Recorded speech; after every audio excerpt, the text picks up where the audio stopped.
जय सिया राम। मैं हूं पंडित अरविंद गौड़। स्वागत करता हूं आपका अपने YouTube चैनल ज्योतिष विद पंडित गौड़ में। और हमारे आज की चर्चा का विषय है शनि का राशि परिवर्तन।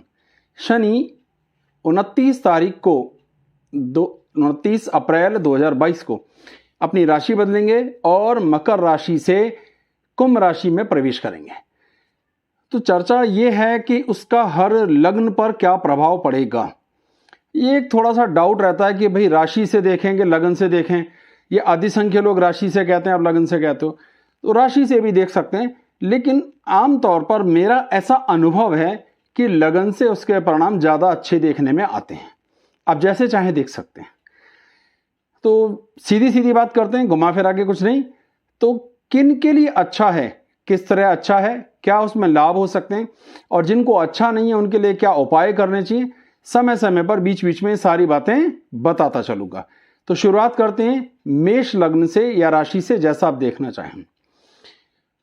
तो मेष राशि की स्थिति यहां पर यह रहेगी कि यहां शनि 11वें भाव में रहेंगे और 11वां भाव उपचय भाव है, 3, 6, 11 का, शीघ्र फल देने वाला, जल्दी से रिजल्ट देने वाला।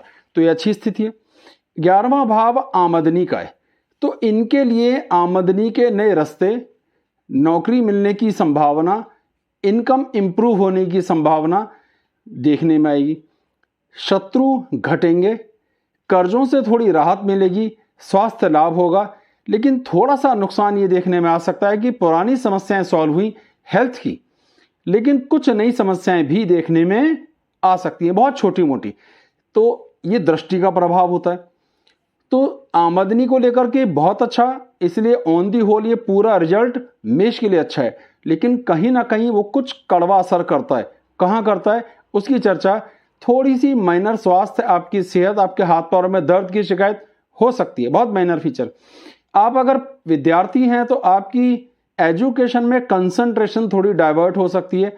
आप बड़े हैं तो आपको थोड़ा डाइजेशन का बहुत छोटा मोटा कोई प्रॉब्लम देखने में आ सकता है, क्योंकि 2.5 साल लंबा बड़ा गोचर है। तो सिर्फ एक जैसा असर नहीं होता, मुख्य तौर पर इसका फायदा, पर जो छोटे छोटे नुकसान। और इसका एक और यह है कि ये जैसे एक्सपर्ट होते हैं, हम किसी काम की एक्सपर्ट ही लेते हैं, भाई मैं फला सब्जेक्ट का एक्सपर्ट हूं, तो उसमें थोड़ी कमी देखने में आ सकती है। यानी आपकी सेविंग्स थोड़ी कम हो सकती है, आपकी एक्सपर्टी थोड़ी कम हो सकती है, लेकिन इनकम के नए सोर्सेज बनेंगे। तो कुल मिलाकर छोटी मोटी खराबियां छोड़ दी जाएं तो मेष लगन के लिए गोचर बहुत अच्छा है, बहुत बढ़िया फल देने वाला है। अब बात करते हैं वृषभ लगन की। अब वृषभ लगन के लिए 10वें भाव में रहेगा। 10वें भाव में रहेगा तो इसकी स्थिति यह रहेगी कि ये नौकरी के नए योग बनाएगा, गवर्नमेंट से मिलने वाले फायदों को बढ़ाएगा, भाग्य को फर्दर आगे बढ़ाएगा। ये अति भाग्यशाली योग हो जाता है जब 9वें और 10वें का स्वामी एक साथ स्वग्रही हो या केंद्र में हो। ये अच्छा योग है, तो ये बड़ी अच्छी स्थिति बनाएगा। तो इसका जो फायदा है वो स्टेटस को लेकर, धन को लेकर, रुतबे को लेकर, समाज में प्रतिष्ठा को लेकर देखने में आएगा। यहां इन्हें जबरदस्त लाभ हो सकता है। खर्चे घटेंगे, जो फालतू के कुछ खर्चे हो रहे होंगे वो कम होंगे, बड़े काम कम खर्च में हो जाएंगे। यानी जो आप एस्टिमेट लगा रहे होंगे कि भाई इतने रुपए में काम, समझो 100 रुपए में काम होगा, तो वो 80 में ही काम पूरा हो गया। तो इस तरीके से खर्चे कम हुए, काम आराम से होगा, ये लाभ आपको देखने में आएगा। और एक जो चीज बहुत अच्छी आएगी कि इस दौरान ऐसे लोगों के साथ भी आपके संपर्क बनेंगे जिनसे पहले नहीं थे, आप चाहते तो उनसे संपर्क हो। ऐसे गवर्नमेंट ऑफिशियल्स हो सकते हैं, कोई नया डिपार्टमेंट हो सकता है, कोई नया कार्य क्षेत्र हो सकता है।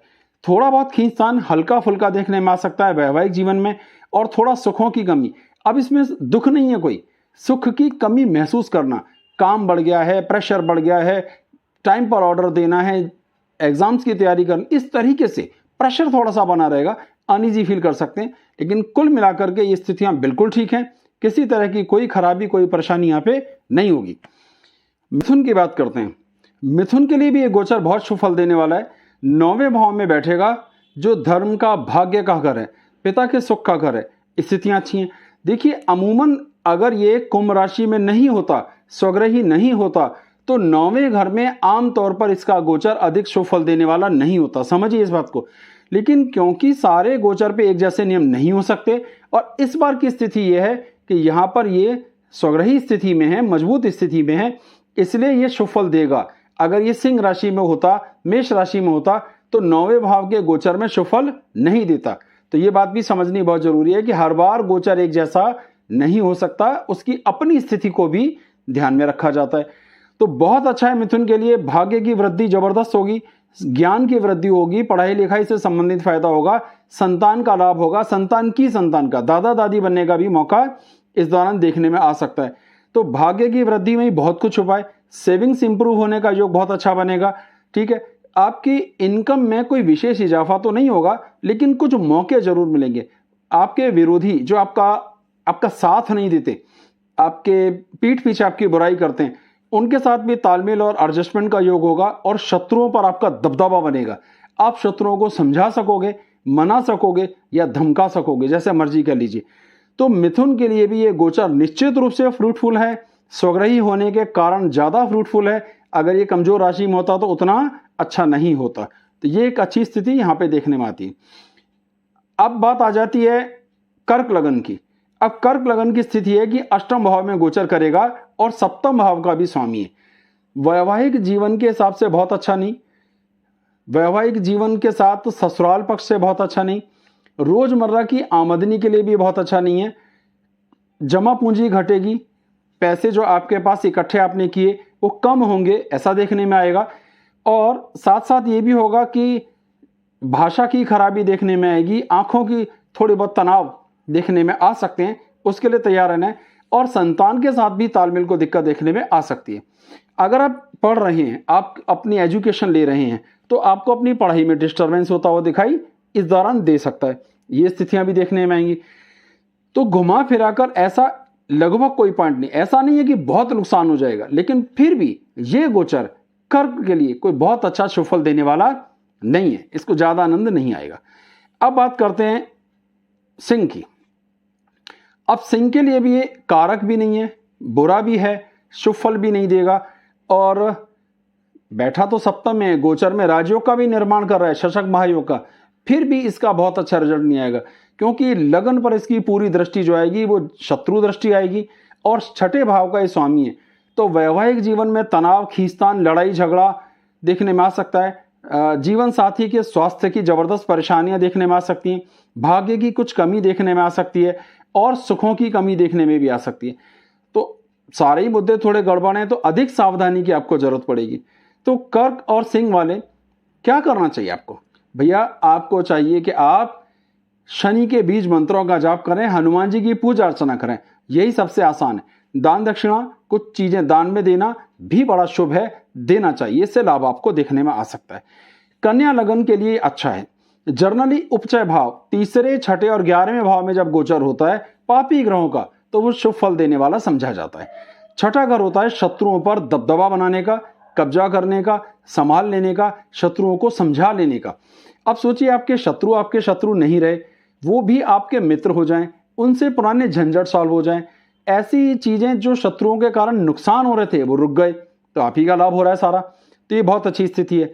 जमा पूंजी घटेगी नहीं, कुछ ना कुछ बढ़ने का मौका मिलेगा, खर्चे बहुत कम हो जाएंगे और कुछ हद तक भाइयों के साथ तालमेल की स्थितियां ठीक रहेंगी, उसमें भी एक अच्छी स्थिति देखने में आएगी।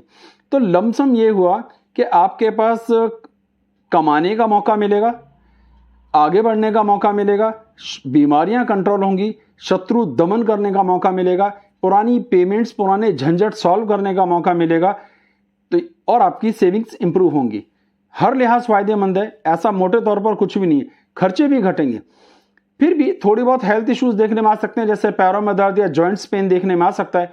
ये बड़ा माइनर फीचर है, तो जो बुजुर्ग हैं उनको थोड़ा सा ध्यान रखना है और हनुमान जी की पूजा अर्चना, बीज मंत्रों का जाप पे ध्यान रखेंगे तो बात बनी रहेगी।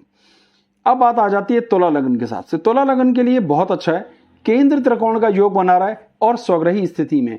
आमतौर पर शनि का 5वें भाव में गोचर शुभ नहीं होता, इसे शनि की पनौती कहते हैं, समझिए इस बात को। लेकिन क्योंकि यहां स्थिति बहुत अच्छी है, ठीक है, स्थिति बहुत अच्छी है, तो ये राशि से नहीं, पनौती जो शब्द मैंने इस्तेमाल करा वो राशि से देखना है, मैं लगन से अभी बात कर रहा हूं, थोड़ा सा ये अलग अलग बात है, अभी समझा दूंगा। बहुत अच्छी स्थिति है। ज्ञान के हिसाब से, संतान प्राप्ति के हिसाब से, पढ़ने लिखने के हिसाब से, पढ़कर कुछ काबिल होने के हिसाब से अच्छा है। सही मौके पे सही डिसीजन लेने के हिसाब से, सुखों के हिसाब से, मकान वाहन आदि के सुख के हिसाब से अच्छा है। वैवाहिक जीवन में अगर तो नई शादी हुई है तो कोई बात नहीं है, लेकिन अगर आप पहले से शादीशुदा हैं तो थोड़े से तनाव, हल्के फुल्के तनाव, खर्चे ज़्यादा वाले देखने में आ सकते हैं। थोड़ी सी इनकम कम हो सकती है, यानी जितनी उम्मीद, जितना एक्सपेक्टेड उम्मीद थी उतनी नहीं आ रही, लेकिन कुल मिलाकर ठीक है। थोड़ी भाषा में भी कभी हल्की फुल्की कठोरता आती है, तो इसे हम कहते हैं थोड़ा सेक्लूड नेचर हो जाता है, अपने आप में सीमित, पढ़ाई लिखाई पे ज़्यादा ध्यान, अपने काम से काम रखने वाला। कुल मिलाकर के तुला के लिए गोचर बिल्कुल ठीक है। छोटी मोटी परेशानियां तो आती जाती रहती हैं। वृश्चिक की बात करते हैं तो इनके लिए गोचर शुभ नहीं होगा। देखिए अब यहां पर भी क्या बन रहा है, शशक महायोग गोचर में बन रहा है चौथे भाव में, लेकिन इसका नुकसान ये होगा कि दशम भाव पर शत्रु दृष्टि आ रही है, तो ये तनाव की स्थिति देगा, मन में सुख की कमी देगा। अब कम देगा, ज्यादा नहीं देगा, ज्यादा नुकसान नहीं देगा, क्योंकि स्वग्रही है, राजयोग बना रहे, लेकिन फिर भी प्रयास बहुत अधिक करने का मौका मिलेगा, आपको कर्म करने का मौका मिलेगा, तो उससे रिजल्ट आएंगे। सुखों की कमी क्यों हो रही है? क्योंकि लग रहा है कि मैं जितनी मेहनत कर रहा हूं शायद उतना रिजल्ट ना निकाल सकूं, तो केवल मन के डर हैं, वास्तव में कोई नुकसान नहीं हुआ, मकान वाहन का कोई हानि नहीं हुई, माता जी के साथ तालमेल की कोई हानि नहीं होगी, लेकिन मन में ऐसी फीलिंग्स आएंगी, मन में वो खुशियों का अनुभव नहीं होगा। प्रयास कर रहे हैं, रिजल्ट जरा देर से आएगा, आएगा जरूर। एक तो फायदा ये हो गया। जीवन स्तर में थोड़ी सी दिक्कत आती है, जितना मेहनत कर रहे हैं, जितनी कोशिश कर रहे हैं, उतने अच्छे रिजल्ट निकाल नहीं पा रहे, ये दिक्कत देखने में आती है। मन थोड़ा बुझा सा रहना, सेहत को तनाव महसूस करना, कोई बड़ी बीमारी इस दौरान नहीं होगी, लेकिन फिर भी अनईजी फील करना देखने में आ सकता है। तो लमसम देखें, राजयोग का निर्माण हो रहा है, इसलिए बहुत बुरा तो नहीं हो सकता, फिर भी बहुत अच्छे रिजल्ट नहीं आएंगे, मिले जुले से असर देखने में आएंगे। अच्छा है, ज्यादा बुरा नहीं है, पर बहुत अच्छा नहीं है। धनु लगन की बात करते हैं, इनके लिए गोचर बहुत अच्छा रहेगा। धन भाव का स्वामी होकर दूसरे भाव और दूसरे से दूसरे भाव का स्वामी है, ये बड़ी अच्छी स्थिति है। आपको आपकी मेहनत का जबरदस्त फल प्राप्त होगा, भाग्य का सपोर्ट मिलेगा, संतान का सपोर्ट मिलेगा, संतान की प्राप्ति का योग बनेगा और खर्चे घटेंगे। जहां पहले एक्स्ट्रा खर्चे हो रहे थे वो रूट्स बंद होंगे, उनके खर्चे घटेंगे। तो एफर्ट्स बढ़ गए, प्रयास बढ़े, प्रयासों के रिजल्ट आएंगे, भाइयों से तालमेल बढ़ेगा, भाग्य का सहारा मिलेगा, खर्चे घटेंगे, यानी कम पैसों में काम होगा तो सेविंग्स इंप्रूव होंगी, संतान के साथ लाभ की स्थितियां बनेंगी। सारी स्थितियां बिल्कुल ठीक हैं, कहीं ऐसे कुछ गड़बड़ झाला नहीं है, तो ये बहुत अच्छा रिजल्ट धनु लगन के लिए देखने में आपको आना चाहिए। मकर लगन के लिए भी अच्छा है, धन भाव का स्वामी होकर के स्वग्रही है, लग्नेश होकर के स्वग्रही है, बहुत अच्छी स्थिति है, इसमें कोई नुकसान नहीं। इस सेविंग्स को थोड़ा सा कम कर सकता है, भाषा में थोड़ी सी कटुता दे सकता है, शनि का अपना एक प्रभाव होता है, लेकिन सुखों के हिसाब से देखें एवरेज स्थिति, इनकम इंप्रूव होने का योग है। अब कोई भी कुंडली में ऐसी स्थिति बनती हो जब 11वें घर का और दूसरे घर का कोई लेना देना हो जाए, तो ये आमदनी में इंप्रूवमेंट देता है। अचानक आमदनी इंप्रूव होने, अचानक से कुछ धन लाभ होने, अचानक से अवसर मिलना, पैतृक संपत्ति का मिलना, कुछ संपत्ति जिसकी उम्मीद नहीं थी, आंकलन था 100-200 रुपए की होगी, लेकिन वो हजारों रुपए की हो जाए, तो इस तरीके के कई बेनिफिट आपको देखने में आ सकते हैं। तो मकर के लिए स्थितियां शुभ रहने वाली हैं। कुंभ के लिए लगन में शनि का महायोग, शशक महायोग का योग बन रहा है, बहुत अच्छी स्थिति है। इसका छोटा सा नेगेटिव इंपैक्ट वैवाहिक जीवन पे देखने में आ सकता है, जीवन स्तर पे आ सकता है, प्रयासों पे आ सकता है, भी बहुत माइनर फीचर आएंगे, लेकिन जबरदस्त लाभ देखने में आएगा। पूरा फायदा, आपकी इमेज, आपकी पोजीशन, आपकी इनकम, आपकी समाज में रुतबा इंप्रूव होगा, लोग आपके बारे में कैसा सोचते हैं, ये भी चीजें इंप्रूव होंगी। तो पूरी तरीके से कुंभ को यहाँ पूरा लाभ ही लाभ है, किसी तरह का कोई नुकसान नहीं होगा, इस चीज को भी समझना बड़ा जरूरी है। तो ये बहुत अच्छा है, कुंभ के लिए भी बहुत अच्छा है। आखिरी लगन आ जाती है मीन। अब देखिए मीन के लिए बहुत अच्छी स्थिति नहीं है, क्योंकि 12वें घर का कंट्रोलर है, आमदनी का कंट्रोलर होकर 12वें चला गया, और 12वें घर का स्वामी 12वीं में। अपने आप में यह है कि खर्चे थोड़े कम हो सकते हैं, लेकिन आमदनी बहुत कम हो जाएगी, आमदनी जितनी है उससे ज्यादा खर्चे हो जाएंगे, तो ये नुकसान हुआ। शत्रुओं पर कुछ ना कुछ नुकसान होगा, कुछ कानूनी खींचतान, कुछ डॉक्टर की भागदौड़ भी देखने में आ सकती है, कुटुंब के साथ तालमेल की खराबियां देखने में आएंगी, आपका व्यवहार, आपकी बोली भाषा आपके परिवार से आपके तालमेल को थोड़ी गड़बड़ करेगी, ये नुकसान देखने में आएगा, और भाग्य का भी बहुत सपोर्ट नहीं मिलेगा।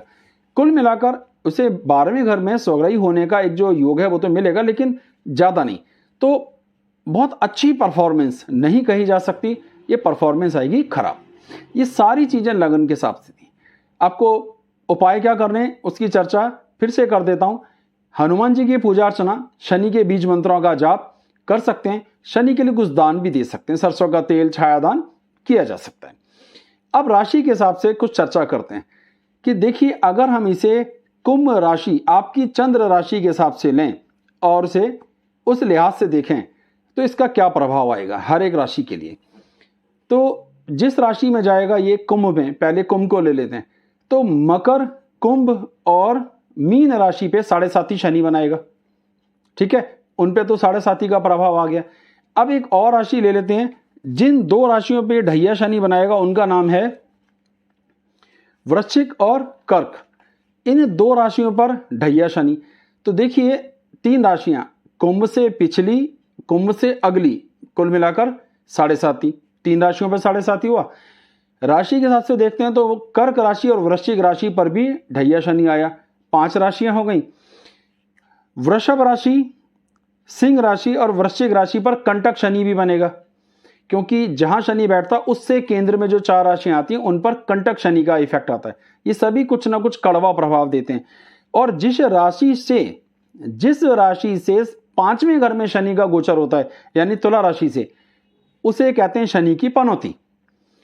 अगर इन सारी चीजों को, ढैया शनि, 7.5 शनि, कंटक शनि, पनौती शनि, सबको लगा दिया जाए तो केवल 4 राशियां ऐसी हैं जिन पर गोचर का प्रभाव नहीं आ रहा चंद्र राशि के हिसाब से। 3रा भाव, 11वां भाव, 5वां और 8वां, केवल इन 4 भावों में राशि के हिसाब से शुभ फल देखने में आएगा। आप अपनी जन्म कुंडली दिखाने के लिए संपर्क कर सकते हैं। मेरा व्हाट्सएप नंबर स्क्रीन पे लगातार दिया जा रहा है, आप संपर्क कर सकते हैं। कितनी फीस कैसे देनी है ये सारी जानकारी आपको बता दी जाएगी। ये सारी जानकारी आपको टेलीफोन पर बातचीत के जरिए दी जाएगी। जो भी प्रश्न आप पूछेंगे उनका उत्तर दे दिया जाएगा। इस वीडियो से संबंधित कोई प्रश्न अगर आपके हृदय में है, जो आपको लगता है कि ये बात बताने से मुझसे रह गई या आपको क्लैरिफाई नहीं हुई, तो आप उससे मुझसे पूछ सकते हैं, क्लैरिफाई कर सकते हैं।